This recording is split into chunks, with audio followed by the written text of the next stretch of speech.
Everyone, I'm Dino Bidala, and welcome to tonight's Dino Bidala Show on SiriusXM Channel 127, Monday, June 7th. As always, I'm here to be your MBFF because I am needy and Muslim and could use some friends. That's what I realize. So, look, the big story, and rightfully so, is that we were stabbed in the back by Joe Manchin, the Democratic senator from West Virginia. And I really honestly held out hope and even almost defended him on my show in the past. I thought maybe he was playing the long game here. He was going to come around once Republicans showed their true colors and blocked the January 6th commission and went on to block voting rights. And he would say, you know what? I'm here to reform the filibuster, at least reform it so that we can have a vote on legislation to ensure everyone has a shot to vote. But no. Yesterday, Joe Manchin released an op-ed in which he said very clearly he will not support the For the People Act. He will not get rid of the filibuster, but he supports the John Lewis Voting Rights Advancement Act, which is BS because that can't pass if there's a filibuster, and he knows it. And he's not even an effective politician, and I think it's by design. This guy's been around. He was a governor.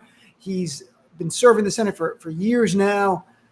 I'll give you an example of an effective politician, Senator Angus Smith from Maine, who is an independent. King, I'm sorry, not Smith. King from Maine, who's an independent but caucused with Democrats, said yesterday on CNN with Jake Tapper that he doesn't want to get rid of the filibuster, but in a choice between the filibuster or democracy, he's going to choose democracy. You see, that's what you do when you want to get the other side to come over and maybe at least get 10 Republicans we need to allow a vote on the John Lewis Voting Rights Advancement Act, to put teeth back in the Voting Rights Act. You don't do what Joe Manchin did, which says, I'm not for the People Act, which is a big sweeping law over 800 pages. It's actually remarkable legislation, but very, very comprehensive. And I didn't think it would pass right now, but parts of it could pass. But what you do is say, hey, I'm not for getting rid of the filibuster, but I will if Republicans continue their assault on our democracy. And I would be opening to reforming the filibuster to make an exemption for civil rights or voting rights. But instead, Joe Manchin made it very clear where he stands. He said yesterday there will be no ending of the filibuster. There will be no For the People Act. And the John Lewis Voting Rights Advancement Act would be a great step in the right direction. I have to be clear. Some people are dismissing it. No, this is really important. It would put teeth back in the Voting Rights Act. See, in 2013, the GOP Supreme Court gutted in a case called Shelby County versus Holder the essence of the Voting Rights Act, which was states or jurisdictions that had a history of discriminating against black voters, they had to get pre-clearance or pre-approval from the Department of Justice to implement these laws. Well, after 2013, the minute that was gone, state after state after state of the Republicans instantaneously passed laws to make it harder to vote, knowing it would disproportionately affect people of color, younger people, poorer people, people who tend to be Democrats, but specifically black and brown people is their goal, and we know that. That could not have happened if the Voting Rights Act was in place. That's why the John Lewis Voting Rights Advancement Act is putting the teeth back in the Voting Rights Act. It would be meaningful. Don't get me wrong. For the People Act, much more sweeping, much more comprehensive. But this is a good step. When there's a fire raging, you could put some of it out with the John Lewis Act. But you can't pass it. Joe Manchin knows you can't pass it without 10 Republicans in the Senate voting for it to at least end the filibuster, and they're not going to do that. So here's where we stand. Joe Manchin is aiding and abetting the demise of our democracy. He's knowingly aiding and abetting the demise of our democracy. He knows 100% you're not going to get 10 Republicans on board. It's not going to happen. You know how outrageous it is? The Voting Rights Act passed in 1965. It was gutted in 2013. That means in 1966, black Americans had more protections for their voting rights than black Americans in 2021. That is literally the truth. That's no exaggeration because the Voting Rights Act has been gutted and it was in effect in 1966, has not been since 2013. Also, when you see all of this, I hope you'll take a step back. You know, a lot of us, including myself, are blaming Trump for a lot of the wrongs of the GOP.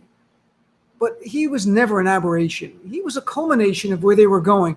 They were doing voter suppression long before Donald Trump ever slithered down that escalator at Trump Tower in 2015. They began in 2013 in earnest. They've been white nationalists before this. They've been demonizing minorities, Muslims like my community for years, black and brown people. They've been doing it for years. Trump just expedited the process. So the GOP, as I say countless times, and I wish someone would listen, it is not a political party as we know political parties. The Republican Party is now a white nationalist movement that is authoritarian in nature and has embraced fascism, as we see with the defense of violence. That's what you need with fascism, is generally the use of violence to acquire and retain power. We had that on January 6th with what Christopher Wray, the FBI director, called an act of domestic terrorism. That was an act of domestic terrorism. And what do we see Saturday? The GOP in North Carolina, on the eve of this act of domestic terrorism, honor the man who incited this act of domestic terrorism. That's what the GOP is. That is not a party. If you read about it in another country, you would not hesitate to say it is a white nationalist fascist movement. But in America, people are like, oh, you're a journalist. Oh, I can't say that. The stakes are too high to be timid. It is not just Trump. It is bigger.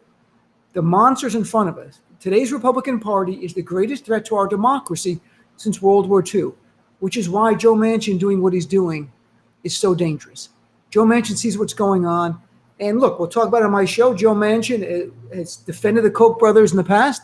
The Koch brothers and their intertwined organizations in January of this year and in March, rallying people against, and in the filibuster, rallying people against the For the People Act. Is that why Manchin's on board? It's hard to say. I will say this, of all the Democrats in the Senate, Joe Manchin has the lowest percentage of voting with us. He votes nearly, in the last year, about 38% against Democratic interests. To be fair, overall, about 25 to 30% in his time in the Senate voting against the Democratic Party position. Doesn't mean you can't break from the party position, but an issue like voting rights, it shouldn't be partisan. And we'll talk about that a lot more on my show tonight. I hope you'll join us because we got to come up with a plan. My best advice is that try to get people in West Virginia, where Manchin lives, to lobby him, to go to his office, to protest, to have events, to have rallies. That's one part. The other part is focusing on 2022, keeping the House and adding 1 or 2 Senate seats. And we have a chance to flip Pennsylvania open seat. Wisconsin beat Ron Johnson. North Carolina's open seat. Ohio's open seat. We win 1 or 2 more. We don't need Manchin and the filibuster. I know it's hard, but it's possible. We won Georgia. No one thought that was possible. We can do it. So my show's live 6 to 9 p.m. I hope you'll subscribe. I mean, it's pay radio, but it's free if you go to the website. There's free trials. So go to SiriusXM.com.